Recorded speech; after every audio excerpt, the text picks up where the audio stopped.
عید قربان، عید الاضحیٰ ایک ایسا تہوار جو نہ صرف دین اسلام کا ایک اہم حصہ ہے بلکہ ہماری روحانی اور سماجی زندگی میں بھی ایک نمایاں حیثیت رکھتا ہے۔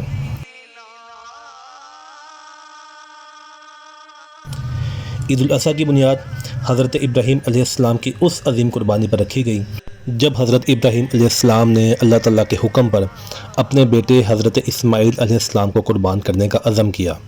یہ واقعہ تقوی، اطاعت اور قربانی کی اعلیٰ مثال ہے۔ قربانی اللہ تعالیٰ کی رضا کے لیے اپنی عزیز چیز کو پیش کرنے کا ایک عملی مظاہرہ ہے۔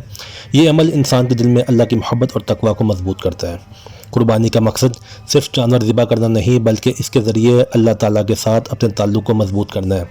یہ عمل ہمیں یاد دلاتا ہے کہ دنیاوی مال و دولت فانی ہے اور حقیقی کامیابی صرف اللہ تعالیٰ کی اطاعت میں ہے۔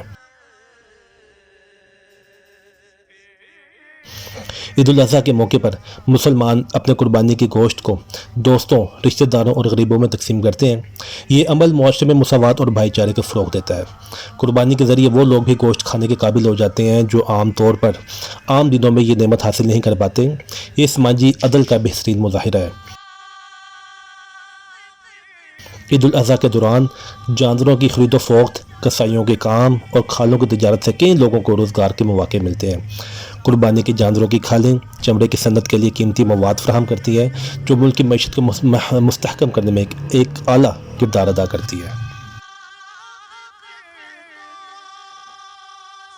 عید الاضحیٰ یعنی بقرہ عید مسلمانوں کا سب سے بڑا تہوار ہے جو کہ ہر سال اسلامی مہینے ذوالحجہ کی 10 تاریخ کو منایا جاتا ہے۔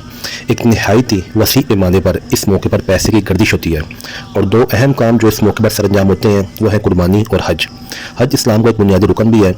پوری دنیا سے لاکھوں مسلمان اس فریضے کو سر انجام دینے کے لیے اپنی جسمانی جدوجہد اور معاشی طور پر یعنی فائنینشلی ایکسپینس کر کے اس فریضے کو سر انجام دیتے ہیں۔ لہٰذا اس موقع پر اگر یہ کہا جائے کہ شاید بلینز آف ڈالرز کی مختلف ہاتھوں میں گردش ہوتی ہے تو بے جا نہ ہوگا۔ دوسری طرف قربانی کا ایک اہم واجب ادا ہوتا ہے۔ پوری دنیا کے تمام اسلامی ممالک سے لاکھوں مسلمان لاکھوں کروڑوں جانوروں کی قربانی کر کے سنت ابراہیمی ادا کرتے ہیں اور جو لوگ اس جانور کی قربانی سے وابستہ ہیں سب کے روزگار کا دروازہ کھل جاتا ہے اور سب لوگوں کو پیسہ کمانے کا موقع ملتا ہے۔ ٹرانسپورٹ والوں کو، سوزوکی والوں کو، ٹینٹ یعنی تمبو والوں کو، لوڈنگ ان لوڈنگ والوں کو، غریب لوگوں کا روزگار ملنا شروع ہو جاتا ہے۔ جب جانور آتا ہے تو جو چارہ اس کو دیا جاتا ہے تو بہت سے لوگوں کو پیسہ کمانے کا موقع ملتا ہے۔ جانور کی سجاوٹ کا سامان وسیع پیمانے پر فروخت ہوتا ہے، منڈیاں لگائی جاتی ہیں، منڈیوں میں کھانے پینے کا سامان بے تحاشا لوگوں کو روزگار فراہم کرتا ہے۔ عموماً یہ جانور گاؤں دیہاتوں وغیرہ سے آتے ہیں اور کئی بیماریوں کے ہاتھوں ہو کر کسی خاص گھر وغیرہ میں جا کر قربان ہوتے ہیں۔ پھر کسائیوں کو ایک اچھی خاصی رقم عید کے ان 3 دنوں میں کمانے کا موقع ملتا ہے۔ چھڑیاں ٹوکے وغیرہ تیز کیے جاتے ہیں۔ البتہ ہم کہہ سکتے ہیں کہ غریب آدمی ایک اچھی خاصی رقم کمانے کا موقع ملتا ہے۔ امیر آدمی ہو سکتا ہے کہ اس کی کچھ رقم یعنی انویسٹمنٹ کہیں پھنس جائے، کہیں باؤنڈ ہو جائے، لیکن غریب آدمی کی تو انویسٹمنٹ ہی نہیں ہوتی، تو اسے اس موقع پر اچھی دیہاڑی لگانے کا موقع ملتا ہے۔ یعنی ہم کہہ سکتے ہیں کہ امیر کی نسبت غریب کا زیادہ بھلا ہوتا ہے۔ پھر عید کے روز قربانی کی کھالیں مختلف مذہبی اور فلاحی تنظیموں کو دی جاتی ہیں اور پھر عید کے روز اسی پیمانے پر گوشت کھانے اور کھلانے کا موقع ملتا ہے۔ ایک غریب شخص کو شاید پورا سال اتنا گوشت اکٹھا نہ ہوتا ہو جتنا اس کو عید کے ان 3 دنوں میں گوشت اکٹھا ہو جاتا ہے۔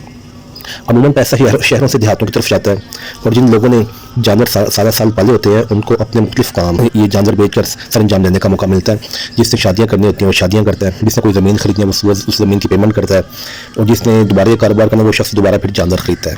اور اگر خربوں روپے کے پیسے کی گردش ہوتی ہے لہٰذا ہم کہہ سکتے ہیں کہ عید الاضحیٰ کا یہ تہوار ملک کی اکانومی پر ایک اچھا خاصا امپیکٹ رکھتا ہے۔ عید الاضحیٰ کے موقع پر کچھ چیلنجز کا سامنا بھی ہوتا ہے، جیسے قربانی کے بعد آلائشوں کو ٹھکانے لگانے کے لیے مؤثر انتظامات بہت ضروری ہیں۔ مقامی حکومتوں کو صفائی کے حوالے سے اپنے اقدامات بہتر بنانے کی ضرورت ہے۔ اسی طرح جانوروں کی بڑھتی ہوئی قیمتوں کو قابو میں رکھنے کے لیے حکومتی نگرانی بہت ضروری ہے تاکہ ہر طبقے کے لوگوں کو قربانی کرنے کی توفیق مل سکے۔